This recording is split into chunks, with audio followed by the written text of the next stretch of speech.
Hello everyone, I'm Cheng Fang from Department of Electrical and Computer Engineering, Texas A&M University.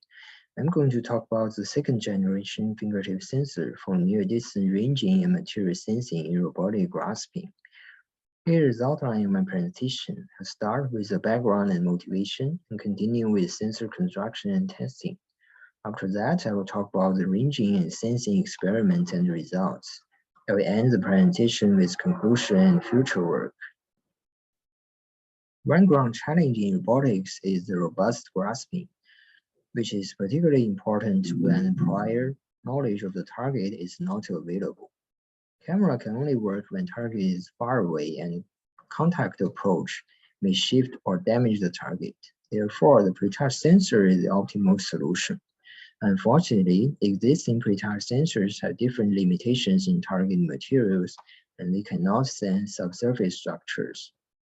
To address these issues, previously we demonstrated the first generation pre-touch sensor for ranging and sensing based on outside ultrasound and optoacoustics. However, the G1 sensor is relatively complex, consisting of two transmitters and receivers, and one receiver microphone is sensitive to ambient noise. Moreover, the bulky, expensive, and unsafe pulse receiver can only interface with one sensor. Therefore, we report the second generation pre-touch sensor with a much simplified design consisting of only one transmitter and one receiver, without the microphone or the pulse receiver, which is the main advantage over the G1 sensor. This schematic shows the design of the G2 sensor. For pulsatile ultrasound modalities, the ultrasound transmitter sends ultrasound pulses onto the target upon laser excitation, and the ultrasound echoes is received by the ring transducer. For the optoacoustic modality, the laser pulses are incident onto the target, and the induced optoacoustic signals are received by the same ring transducer. This figure shows the fabricated prototype and the representative captured waveform. The G2 sensor is simplified by the redesigned ultrasound transmitter and ring transducer with wider bandwidth.